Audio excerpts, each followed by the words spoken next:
हाँ, तो आज हम लोग पढ़ेंगे बच्चों। ये आज इलेक्टिव कोर्स में भी ये निबंध आपको आता है एग्ज़ाम के लिए, तो उसमें कुछ हिंट्स दे देते हैं आपको।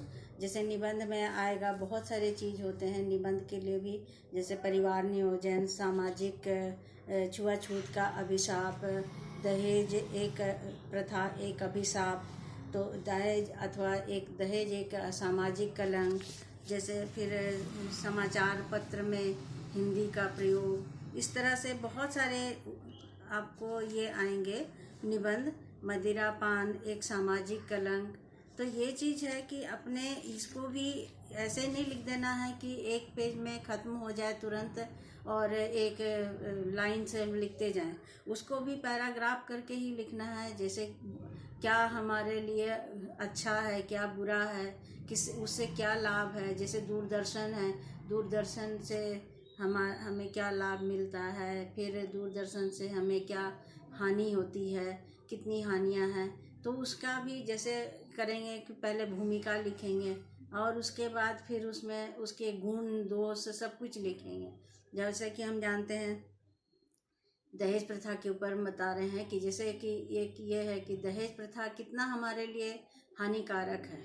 हम अगर कोई गरीब है, अमीर है, वो तो दहेज दे के अपनी बेटी का शादी कर देता है, लेकिन एक गरीब माँ बाप जो होते हैं वो दहेज को सोच करके ही अपनी बेटी की या क्या बोलते हैं, पहले भी आज हम देखते हैं प्रथा जो चली हुई थी कि दहेज को लेकर के राजस्थान में तो सबसे ज़्यादा होती थी कि बेटी अगर जन्म हुई या पता चल गया कि बच्चे होने वाले हैं, तो बेटी होने वाली है, तो पहले ही उसको मार दिया जाता था। और इस तरह से आज हम देखते हैं कि उसका क्या नतीजा निकल रहा है। परिणाम यही हो रहा है कि आज लड़कियों की संख्या कम से कम होती जा रही है। जितने लड़के हो रहे हैं तो लोग खुशियाँ तो ज़रूर मनाते हैं, लेकिन कि लड़के हो गए तो हमारा वंश चलेगा या फिर हमें वो कमा के खिलाएगा, बुढ़ापे का सहारा बनेगा।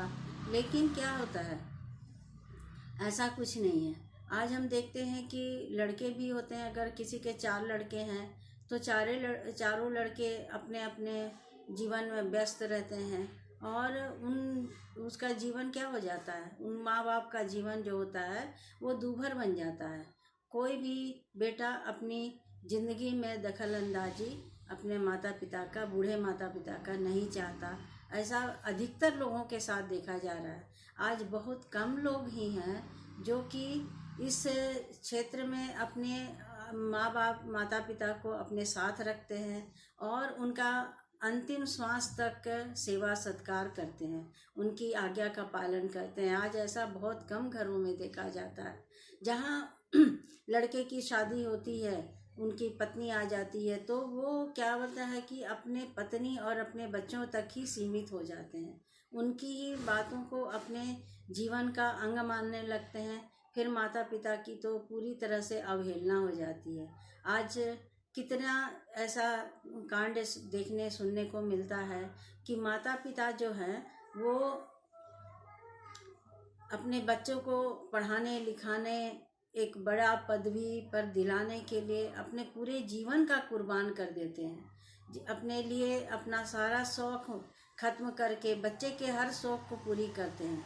और बच्चा जब कोई अफसर बन जाता है, कोई डॉक्टर बन जाता है, कोई इंजीनियर बन जाता है, तो वो या कोई कलेक्टर बन गया, कोई किसी भी पद पर चला गया, तो वो अपने परिवार को लेकर के, अपनी पत्नी अपने बच्चों को लेकर के वो दूसरे क्षेत्र में चला जाता है और फिर अपने माँ बाप का ध्यान भी नहीं रखता।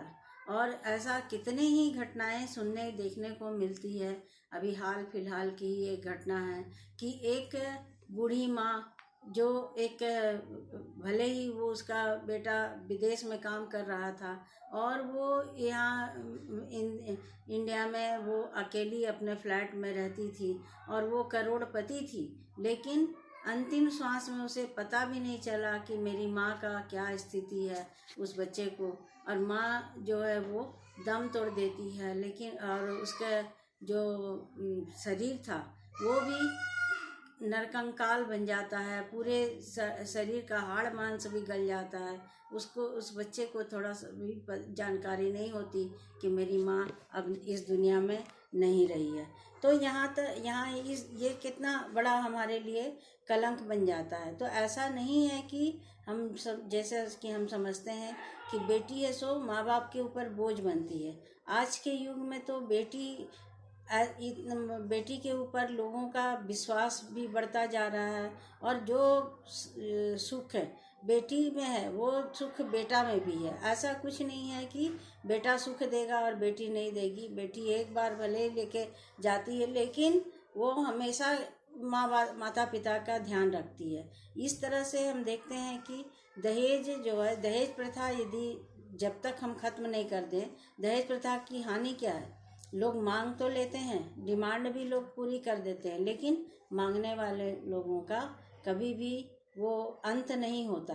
मांगने का अंत वो जीवन पर्यंत तक चलता रहता है। और उस लड़की को वो इतना उससे तंग करते हैं, बार बार अपने उसको कहा जाता है कि तुम जाओ अपने माता पिता से ये चीज़ मांग के लाओ, वो चीज़ मांग के लाओ, कभी इतने रुपये मांग के लाओ, कभी उतने रुपये मांग के लाओ। तो इस तरह से उसको हमेशा टॉर्चर किया जाता है। और कितनी बहुएं, कितने लोगों के यहाँ जलाई जाती हैं उस दहेज के लोभी लोगों के द्वारा। तो ये कहते हैं कि हमारे लिए ये पूरी तरह से एक सामाजिक अभिशाप है, कलंक है। क्योंकि ये, अगर आज हम किसी से दहेज के रूप में कुछ सामान या पैसे की डिमांड करते हैं, तो कल हमारे भी तो बच्चे होंगे, तो फिर हमारे भी बच्चे के लिए भी तो हमें दहेज का जुड़ाव करना पड़ेगा। और जब हम नहीं देंगे तो ये चीज़ जो बहुओं को सताते हैं वो इस चीज़ को नहीं सोचते कि कल को हमें भी दहेज देना पड़ सकता है, या हमारी भी बेटी होगी तो हमारी बेटी को भी वहाँ लोग तंग करेंगे। इस तरह की बात को लोग सोचते नहीं, और दहेज प्रथा को लागू रखते हैं कि दहेज मिलता जाए हमें, हम अपने घर को दहेज के सामानों से भर दें, ये हमारे पास काफ़ी रुपया पैसा हो जाए। अब आज के लोग आलसी ज़्यादा होते जा रहे हैं, और आलसी के होने के कारण ही वो सोचते हैं कि बैठे बिठाए हमें अपने पास मिलता रहे और हम उसका सेवन करते रहें। सिर्फ आरामदायक चीज़ों का आज आदी लोग हो गए हैं। इसलिए दहेज प्रथा पर जो है हमारा सामाजिक अभिशाप है, कलंक है हमारे ऊपर। क्योंकि इससे हमें सिर्फ हानि ही हानि है, लाभ कुछ भी नहीं है। जितना हम अपने बलबूते पर मेहनत करेंगे, मेहनत करके हम अपने सामानों को जो भी हमारी आवश्यकता के सामान है उससे हम अर्जित करते हैं, तो वो ही हमारे फायदे की होती है। दूसरी बात यह है कि किसी से लिया हुआ धन बहुत अधिक दिन तक नहीं रहता, वो उसकी हम दुरुपयोग करते हैं। जब हम अपने परिश्रम से किसी भी धन को या किसी भी सामान को अर्जित करते हैं, अपने घर में लाते हैं, तो हम उस सामानों को ये देखते हैं कि उस सामानों का हम उपयोग बहुत ही अच्छे तरीके से करते हैं, और उसका रख रखाव भी अच्छे तरीके से करते हैं। लेकिन वही दूसरे की चीज़ जो होती है, दूसरे की दी हुई चीज़ होती है, उसका हम सही सदुपयोग नहीं करते, और सही सदुपयोग नहीं करने, उसका रख रखाव भी अच्छी तरह से नहीं करते, जिससे क्या होता है, सामानों की भी हानि होती है और मान सम्मान की भी कमी होती है। क्योंकि जैसे हम उससे सामान, चाहे किसी का भी दिया हुआ हो, चाहे अपना ही खरीदा हुआ हो, यदि हम उसकी अगर रख रखाव ठीक से नहीं करते, तो एक तरह से हम लक्ष्मी का निरादर करते हैं। क्योंकि सारा सामान जो भी हम बाजार से लाते हैं खरीद के, या घर में हमारी आवश्यकता के सामान हो या विलासिता संबंधी सामान हो, तो किसी भी चीज़ का जो हम उपयोग करते हैं वो तो हम रुपये पैसे देकर ही लाते हैं। चाहे घर में छोटी से छोटी वस्तु हो या बड़ी से बड़ी वस्तु हो, सभी चीज़ों को तो हम रुपये पैसे दे के ही लाते हैं। तो रुपया को जब हम लक्ष्मी मानते हैं, तो सामान भी हमारा लक्ष्मी का ही रूप होता है। हर सामान, घर में एक छोटा से छोटा सुई भी हो, वो भी लक्ष्मी है। यह झाड़ू हो जो घर के सफाई करता है, वो भी लक्ष्मी है। इसलिए हमें हर सामानों का कद्र करना चाहिए। तो हम दहेज जो अभिशाप है वो दहेज के रूप में हम देखते हैं आज के युग में भी, कि जो लड़कियों की तरफ से सामान दिया जाता है, उन जो दहेज के लोभी लालची लोग हैं वो उस सामानों की कद्र अधिकतर नहीं करते।